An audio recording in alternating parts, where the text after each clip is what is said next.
Hi, I'm Dempsey Pula, and this week I'm reviewing.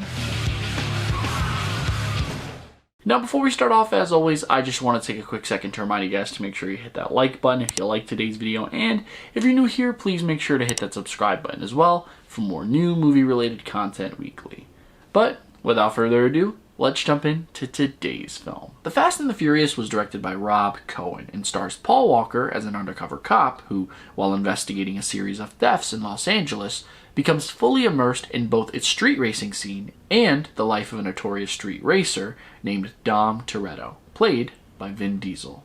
Jordana Brewster, Michelle Rodriguez, Rick Yoon, Matt Schultz, Chad Lindbergh, and Ja Rule co-star. Now, you may have already figured this out, but with F9 right around the corner, I really wanted to revisit all of the Fast and Furious films. And not just because it's one of the most popular franchises of all time, but because one of the films in the franchise is honestly one of my favorite films of all time. And I'm not going to spoil that now, you'll just have to wait and see which one it is, but I can confirm to you right now that it is definitely not this one. In all seriousness though, can you believe it's been 20 years since this film came out? And I mean, it's pretty obvious when you pop it in and you see that DVD players were essentially the most state-of-the-art technology at the time. But one of the reasons I was especially excited to rewatch this film was because the first couple of times that I saw it, especially as a kid and, you know, later on as a teenager, I didn't like it.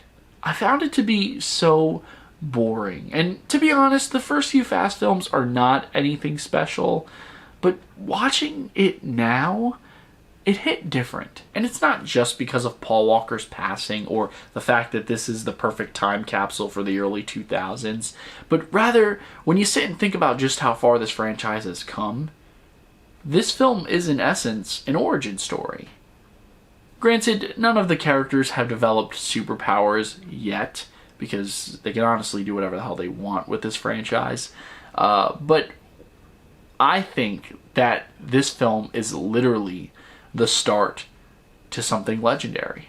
And I know the whole family theme has kind of been beaten to death and it's even a meme now, but when you stop to think about all the time and energy we've put into this franchise over the years, it really does feel like these characters are our family in a strange way. Now, actually delving into the film, I thought Rob Cohen's direction was solid. The action is cheesy, you can't deny that even 20 years later, but the racing sequences are exhilarating. As for the acting, as much as I love to watch all of the characters interact with each other, I can't say that they are consistently believable interactions. And I know that kind of suggests that the writing might be bad. I don't think the writing is bad. It's just not realistic. And, I mean, a lot of this franchise is just not realistic. I can't wait to go through some of the rest of the films with you guys because I have some thoughts. It's just that none of the characters ever do or say things that make sense or that real people would do or say. And this is most evident during the film's last action set piece.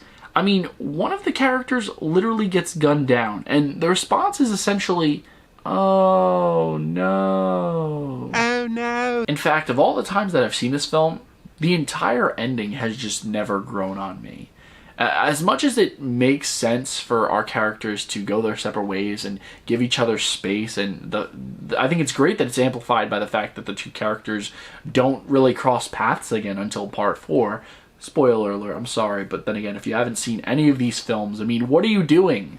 It's just too abrupt. Compared to what I consider to be the more appropriate climax of the film, which is where Brian is saving Dom's gang from a heist gone wrong as it's happening while they're all driving these different cars, which once again is an exhilarating sequence, the film's actual ending feels more like an afterthought.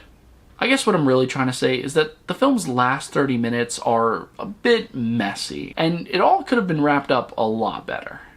Nevertheless, while clearly not the strongest entry in what would become a hit franchise, the first Fast and the Furious film certainly gets the job done as an action thriller.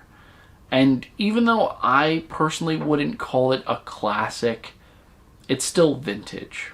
And for that, I'm going to give this film 3 stars. It don't matter if you win by an inch or a mile. Winning's winning. Guys, thank you so much for taking the time out of your day to view this video. It really does mean the world to me. And once again, if you like this video, please make sure to hit that like button. And if you're new here, please make sure to hit that subscribe button as well for more new movie-related content weekly. Now, if you've seen this movie, if you love it, if you hate it, let me know what you think about it down below. I look forward to reading and responding to all of your comments, as always. That being said, though, I have so much work to do. I have to get through the rest of these films on top of all the other content that I have planned for you guys. So if you excuse me, I gotta get back to work. So until next time, I'm Dempsey Pollard. Take care.